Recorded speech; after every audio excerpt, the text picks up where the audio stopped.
ಶ್ರೀರಾಮ್ ಅಂದರೆ ಅದೊಂದು ಪವರ್ ನಮಗೆ.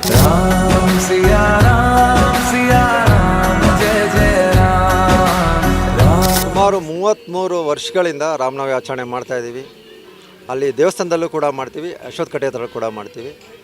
ಎಲ್ಲ ಪ್ರತಿಯೊಬ್ಬರು ಸೇರಿ ಒಂದು ಮಾಡೋವಂಥ ಕಾರ್ಯಕ್ರಮ. ಯಾಕೆಂದರೆ ನಾವೆಲ್ಲ ಒಂದು ಹಿಂದೂ ಧರ್ಮದಲ್ಲಿ ಹುಟ್ಟಿ ಜೈ ಶ್ರೀರಾಮ್ ಅಂದರೆ ಅದೊಂದು ಪವರ್ ನಮಗೆ. ಹಾಗಾಗಿ ಮಜ್ಜಿಗೆ ಪಾನಕ ವಿತರಣೆ, ಹೆಸರು ಬೇಳೆ ಕೊಡುವಂಥದ್ದು ಇದು ನಮ್ಮ ಪೂರ್ವಿಕರಿಂದ ಬಂದಿರೋವಂಥದ್ದು. ಅದನ್ನು ನಾವು ಇನ್ನು ಮುಂದೆನೂ ನಡ್ಸ್ಕೊಂಡು ಹೋಗಬೇಕು. ನಮ್ಮ ಮಕ್ಕಳಾಗಿರ್ಬೋದು, ಇನ್ನು ನೆಕ್ಸ್ಟ್ ಬರೋ ಜನ್ರೇಷನ್ನು ಅದು ಕಂಟಿನ್ಯೂ ಆಗ್ತಾ ಇರ್ಬೋದು. ಯಾಕಂದರೆ ನಮ್ಮದು ಭಾರತ ರಾಷ್ಟ್ರ, ಹಿಂದೂ ರಾಷ್ಟ್ರ. ಹಾಗಾಗಿ ನಮ್ಮದು ಮೊದಲನೇ ಏನಂತ ಹೇಳಿದ್ರೆ ನಮಸ್ಕಾರ ಬಂದು ಶ್ರೀರಾಮಂಗೆ, ಜೈ ಶ್ರೀರಾಮ್. ಮೇಡಮ್ ಸಾವಿರಾರು ಜನ ಮೇಡಮ್, ಒಂದು ಕಡೆ ಅಂತಲ್ಲ. ಈಗ ನೋಡಿ, ನಾವು ಇಲ್ಲಿ ಮಾಡಿದ್ದೀವಿ, ಆಮೇಲೆ ತಿರ್ಗಾ ನಮ್ಮ ಎಲ್ಲ ಊರ ಕಡೆಯೂ ಮಾಡ್ತಾ ಇರ್ತಾರೆ. ಶ್ರೀರಾಮ ನವಮಿ ಬಂತು ಅಂತ ಹೇಳಿದ್ರೆ ಅದೊಂದು ಸಡಗರ. ಯಾರಿಗೇ ಆಗಲಿ, ನೀವು ಎಲ್ಲೇ ಮಾಡಿ ನೋಡಿ, ರೋಡ್ಗಳಲ್ಲಿ ನೋಡ್ತಾ ಇರ್ತೀರಿ, ಒಂದು ರಾಮಂದು ಶ್ರೀರಾಮಂದು ಫೋಟೋ ಇಟ್ಟು ಮಾಡಿದೆ ಅಂದರೆ ಅಲ್ಲಿ ಜನ ತುಂಬಿರ್ತಾರೆ. ಯಾಕೆಂದರೆ ಆ ಪವರ್ ಆ ರೀತಿ ಇದೆ. ಸೊ ಹಾಗಾಗಿ ನಮಗಿದೊಂಥರ ಆಚರಣೆ ಮಾಡೋದ್ರಲ್ಲಿ ಅಷ್ಟು ಖುಷಿ. ಸೊ ಹಾಗಾಗಿ 33 ವರ್ಷದಿಂದ ಕಂಟಿನ್ಯೂ ಮಾಡ್ಕೊಂಡು ಬರ್ತಾಯಿದ್ದೀವಿ. ಅಯೋಧ್ಯೆ ಶ್ರೀರಾಮ ಮಂದಿರ ಆಗಿರೋ ನಿಮಗೂ ಗೊತ್ತಿದೆ. ಈಗ ಇನ್ನೂ ಹುಮ್ಮಸ್ಸು. ಯಾಕೆಂದರೆ ಇನ್ನೂ ಮುಂದಿನ ದಿನಗಳಲ್ಲಿ, ಮುಂದಿನ ವರ್ಷ ಬರೋವಂಥ ಶ್ರೀರಾಮನವಮಿ ಇನ್ನೂ ಎಕ್ಸ್ಟ್ರಾಡಿನರಿ ಮಾಡೋಣ ಅಂತ. ಹಾಗಾಗಿ ಈಗ ಬೇಸಿಗೆಗಾಲ, ಯಾಕಂದರೆ ನಮ್ಮ ಪೂರ್ವಿಕರಿಂದ ಅದು ಒಂದು ಬಂದ್ಬಿಟ್ಟಿದೆ ವಾಡಿಕೆ.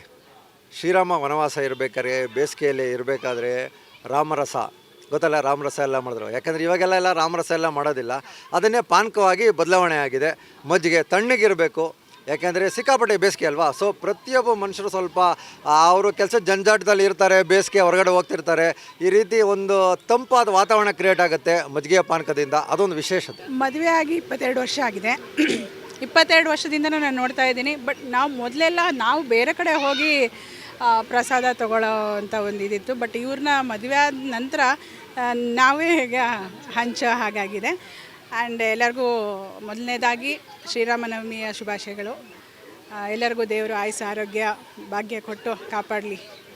ಕೊಡೋದ್ರಲ್ಲಿ ಏನೋ ಒಂಥರ ಖುಷಿ, ಹಂಚೋದ್ರಲ್ಲಿ ಒಂಥರ ಖುಷಿ ಅಲ್ವಾ. ಏನೋ ಒಂಥರ ಖುಷಿ ಆಗುತ್ತೆ ನೋಡಿ. ಎಷ್ಟು ಜನ ಸೇರ್ತಾರೆ, ಬರ್ತಾರೆ. ಅವರು ಎಲ್ಲೋ ಹೋಗ್ತಾ ಇರ್ತಾರೆ, ತುಂಬ ನೋಡಿ ಎಷ್ಟು ಬಿಸಿಲಿದೆ. ಒಂದು ಏನೋ ಒಂದು ಜೀವ ತಣ್ಣಗಾಗುತ್ತೆ ಅವ್ರಿಗೆ. ಮಜ್ಜಿಗೆ ಪಾನಕ ಎಲ್ಲ ಕುಡಿದಾಗ ನಮಗೆ ಕೊಡೋದ್ರಲ್ಲಿ ಖುಷಿ, ಅವರಿಗೆ ತಗೊಳ್ಳೋದ್ರಲ್ಲಿ ಖುಷಿ. ಹಾಗೆ ಯಾಕಂದರೆ ನಾವು ಆ ಒಂದು ಇದರಿಂದ ಬಂದು, ಯಾಕಂದರೆ ನಾವು ಈಗ ಎಲ್ಲ ಹೋಗುವಾಗ ಮಜ್ಜಿಗೆ ಪಾನಕ ಕೊಡ್ತಾ ಇದ್ದಾರೆ ಅಂದರೆ ನಮಗೂ ಎಷ್ಟೊಂದು ಬಿಸಿಲಿದೆ, ಕುಡಿದ್ಬಿಟ್ಟು ಹೋಗೋಣ ಅನ್ನೋ ಒಂದು ಇದರಲ್ಲಿ.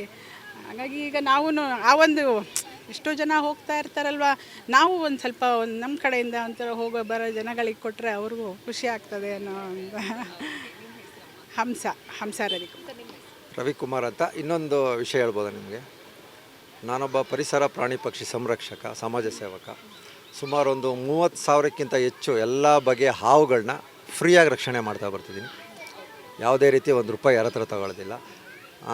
ಸುಮಾರು ಬೀದಿಲಿ ಬದಲಿರೋ ಎಷ್ಟೋ ದನ ಕರು ಹಸುಗಳು ಆಕ್ಸಿಡೆಂಟ್ ಆಗಿದ್ದರೆ, ಹುಷಾರಿಲ್ಲ ಅಂದರೆ ಅದನ್ನೆಲ್ಲ ಹುಷಾರು ಮಾಡಿ ಟ್ರೀಟ್ಮೆಂಟ್ ಮಾಡೋವಂಥ ಕೆಲಸ, ಎಲ್ಲ ರೀತಿ ಸಮಾಜಮುಖಿ ಕೆಲಸಗಳು ಮಾಡ್ತಾಯಿದ್ದೀನಿ. ನಾನು ಇಷ್ಟೆಲ್ಲ ಏನು ಕೆಲಸ ಮಾಡ್ತಿದ್ದೀನಿ ಎಲ್ಲದಕ್ಕೂ ಮೂಲ ಕಾರಣ ಇವರೇ. ಯಾಕೆಂದರೆ ನಾನು ಮದುವೆ ಮಾಡ್ಕೊಂಡ್ಮೇಲೆ ಆದಷ್ಟು ನಾನು ಈ ಥರ ಸಮಾಜಮುಖಿ ಕೆಲಸ ಮಾಡ್ತಾ ಇರೋದು, ಪ್ರಾಣಿಗಳ ರಕ್ಷಣೆ ಮಾಡೋದಕ್ಕೆಲ್ಲ ಕಾರಣ ಇವರೇ. ಅಲ್ಲ, ನನಗೆ ಮೇಯ್ನು ಅವರೇ ಇನ್ಸ್ಪಿರೇಷನ್ನು.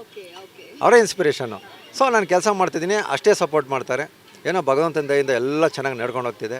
ಎಲ್ಲರೂ ಚೆನ್ನಾಗಿದ್ದರೆ ಸರ್ವೇ ಜೀವ ಸುಖಿನೋ ಬಂತು. ಜೈ ಶ್ರೀರಾಮ್. ಪುಟ, ನಿನ್ನ ಹೆಸರೇನು? ಹೇಮಂತ್. ಎಷ್ಟನೇ ಕ್ಲಾಸ್ ಓದ್ತಿದ್ಯಾ? 7th ಓದ್ತಿದ್ಯಾ? ರಾಮನ್ ಬಗ್ಗೆ ಗೊತ್ತಾ? ಗೊತ್ತು. ಯಾರು ರಾಮ ಅಂದರೆ? ಒಂದು ಗಾಡ್. ಗಾಡ್. ಓಕೆ, ರಾಮನ ತಂದೆ ಹೆಸರೇನು ಅಂತ ಗೊತ್ತಾ? ಗೊತ್ತಿಲ್ಲ. ಓಕೆ, ರಾಮನ ಹೆಂಡತಿ ಹೆಸರೇನು ಅಂತ ಗೊತ್ತಾ? ಸೀತೆ. ಓಕೆ, ರಾಮನಿಗೆ ತಮ್ಮ ಇದ್ದಾರೆ, ಅವ್ರ ಹೆಸರು ಯಾರ್ದಾದ್ರೂ ಹೇಳ್ಬೋದಾ? ಲಕ್ಷ್ಮಣ. ಇನ್ನು ರಾಮ ಯಾವ, ಅಂದರೆ ಈಗ ನಾವು ತುಂಬ ನೋಡಿದ್ದೀವಿ, ಅಂದರೆ ನಮ್ಮದೇ ಆದಂತಹ ಒಂದಿಷ್ಟು ಪರಂಪರೆಗಳಿದ್ದಾವೆ. ರಾಮ ಕ್ಯಾರೆಕ್ಟರು ಯಾವ ಒಂದು ಗ್ರಂಥದಲ್ಲಿ ಬರ್ತಾರೆ? ಇದು ರಾಮಾಯಣ. Super, thank you. ಇನ್ನಷ್ಟು ಹೆಚ್ಚಿನ ಮಾಹಿತಿಗಾಗಿ ಸಪ್ತರ್ಷಿ ಟಿವಿ ಕನ್ನಡ ಯೂಟ್ಯೂಬ್ ಚಾನೆಲ್ ಅನ್ನು ಸಬ್ಸ್ಕ್ರೈಬ್ ಮಾಡಿಕೊಳ್ಳಿ.